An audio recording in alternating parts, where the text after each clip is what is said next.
Mais uma questão de trigonometria, pessoal, dessa vez de um vestibular.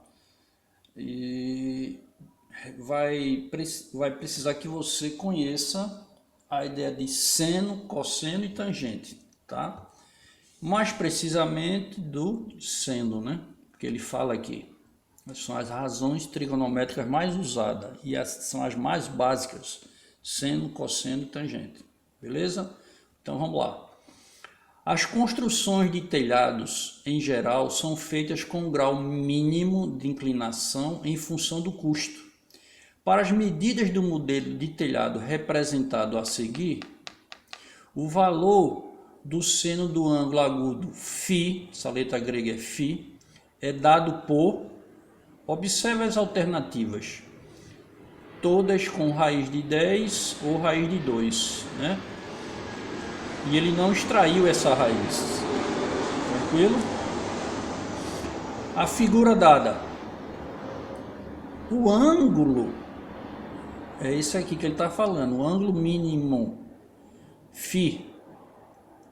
Em relação a esse ângulo, 1,8 é o cateto oposto, está de frente para ele.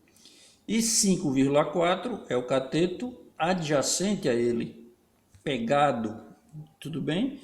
Só que está faltando a hipotenusa, tranquilo, que é o lado maior e oposto ao ângulo reto. Estão lembrados? Cateto oposto, de frente para ele, cateto adjacente, colado com ele, e aqui a hipotenusa. Gente, é o seguinte, antes de a gente trabalhar essa questão com decimais, eu percebi um detalhe. Eu percebi que 5,4 é divisível por 1,8. Ok? E daí, professor? Daí que isso é uma maravilha. Quanto é 5,4 dividido por 1,8? 3. Ou seja, 5,4 é 3 vezes esse valor aqui, 1,8. É ou não é?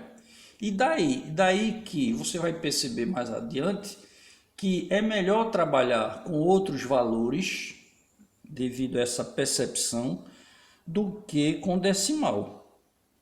Por quê? Porque você vai precisar da hipotenusa, que ele não deu. Por que eu vou precisar da hipotenusa, professor? Porque ele fala seno do ângulo φ. O que é seno? É a divisão, é a razão entre o cateto oposto e a hipotenusa. Então eu preciso da hipotenusa. E trabalhar com número decimal, muita gente se quebra, né? Então, quando eu percebi essa divisão entre 5,4 e 1,8, o que é que eu resolvi? Criei esse artifício. Ora, 5,4, repetindo, é 3 vezes 1,8. Então, eu chamei esse cateto oposto de 1, uma unidade. E o cateto adjacente, 3 vezes esse valor. E pode fazer isso? Pode. Toda vez que você perceber algo desse tipo, façam isso. Chama um dos lados de 1, né? No caso aqui, chamei o cateto oposto e o outro é 3 vezes. Pode ser 2 vezes, 5 vezes, né? Depende da questão. E por que é melhor? Repetindo, porque aí você não vai trabalhar com número decimal. Beleza? A hipotenusa eu chamei de x. Se é um triângulo retângulo, vocês já perceberam, pita nele. O quadrado da hipotenusa é igual à soma dos quadrados dos catetos. Como é que fica então? X ao quadrado igual a 1 ao quadrado mais 3 ao quadrado. X ao quadrado, 3 ao quadrado, 9. 1 ao quadrado, 1.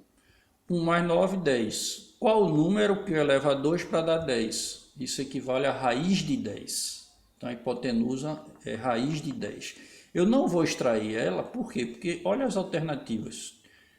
A, B, C, não, A, B, D tem raiz de 10. Então, eu já estou balançado para essas 3 alternativas. Provavelmente vai dar uma das 3. Então, se você fosse chutar, chegando aqui, não ia marcar nem a C nem a E, né? Se você fosse chutar, tá? Nem C nem E. Você ficaria entre essas 3. Beleza? Então, como é que fica? Como é que fica o seno de φ? O seno da inclinação desse telhado? Seria o cateto oposto, 1, e a hipotenusa, que é raiz de 10, que eu acabei de calcular, 1 sobre raiz de 10. Só que essa resposta não é utilizada. Como assim? O denominador é um número irracional. Eu tenho que racionalizar ele, ok? Eu tenho que transformar esse denominador. E como é que é feito isso? Qual é a regrinha? Multiplica o numerador e o denominador pelo de baixo. Raiz de 10 vezes raiz de 10.